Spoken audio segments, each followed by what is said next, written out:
This is what I thought I'd share because it's so well written here, but it's alive. Do you ever see that movie? It's alive. The Green Blob is a parasitic Frankenstein? organism. Oh, The Blob. It's an old movie, The Blob. I remember it scared the shit out of me when I was young. The Green Hive Mind. Mark Hodgson has done a sterling and and miraculously patient job of cataloging just some of the interconnections which manifest as the Green Blob. A funding analysis of an organization which probably few have ever heard of. This reminds me of the web of the Canadian climate stuff that we looked at a few months back, but it's called E3G, right? So a 47-minute read, just documenting sources of funding. Oh, I only managed to get a third of the way through before my brain circuits melted. Mark is made of sterner stuff than obviously, and he's done a huge favor, I feel. Because what struck me as I waded even deeper into the shady world of Green Blob funding is that in essence, what we have here is a highly complex living, breathing organism. Mark is looking at its nervous system connected to the brain. It's a parasitic organism too, sucking the life blood out of the tax bases of many countries who have embraced the scam that is the climate and nature crisis and its alleged mitigation via carbon reduction measures. I'm calling it the parasitic green hive mind, and I really do think it is a living organism, functionally in every sense, if not literally. And that gives me the creeps, quite frankly. It's really sinister. So Mark introduces his mammoth article as follows here, and it's like he says, a few days ago, my attention was drawn to an article headed "The UK's Clean Power Mission Delivering the Prize," and this is Canada, and this is coming if it's not here. Like so many other pieces purporting to show the benefits and wisdom of net zero, it comes to a conclusion that I find to be scarcely credible. The UK government can both achieve its clean power 2030, that's 5 years from now, clean power 2030 mission and bring down electricity bills for households. Detailed modeling shows how the government target of 95% clean power by 2030 is attainable and will protect the UK from gas price volatility. If that is paired with the policy reforms in E3G's electricity bills charter, bill payers could enjoy savings over £200 a year by 2030. I confess I hadn't previously heard of third generation environmentalism, which is what E3G stands for. However, a quick look at the About section of its website left me in no doubt about its purpose. Our immediate priorities are clear: to build the climate politics and diplomacy needed to shape an ambitious new round of climate targets in 2025, to massively accelerate the energy transition to a clean economy, by their definition, right? And to get financing where it matters for climate action through the transformation of the global financial architecture.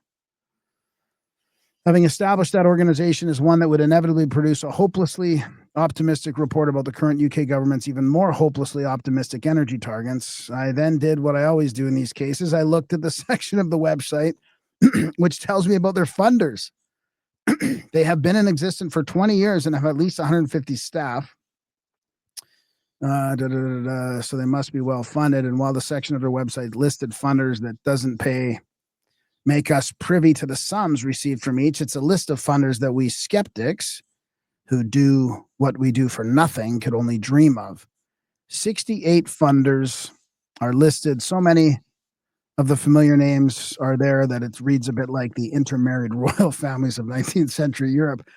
Let's take a look at them. Anyways, and I'm going to just finish up the article and we'll take a quick look at the funding. But she says, I seriously think that we're not going to take down the green blob in this country. She's from the UK, the US, Australia, and elsewhere, if we do not take into consideration that it is functionally, at least, even literally, a living, breathing parasitic organism. We should be urgently researching the best methods of destroying complex parasitic organisms before they kill their host, which is us, and more generally, Western industrialized modern civilization. I wonder if Team Trump has got this message, because here in the UK, Team Starmer is already fully assimilated into the parasitic green hive mind, as was the rotten conservative administration before, plus nearly all of the mainstream media, plus virtually every public institution and the whole of academia. Like, this is a great summary of what we're up against.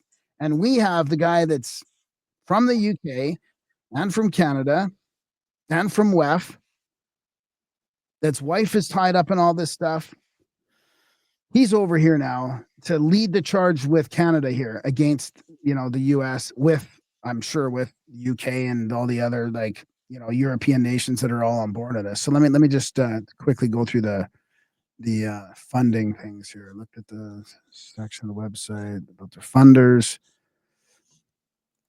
So I mean, it's not going to be a surprise to you. It's just to go over some of it. It's pretty bland, really. But we've got a bunch of stuff from Europe, right? Bristol City Council, Bill and Melinda Gates are in there. Chatham House. Oh, they're okay. So there's a nice connection. Chatham House right there. Wait, go up. What's that? CSIS. CSIS, Center for Strategic and International Studies. Not our spy agency. Not our spy agency. No, good catch.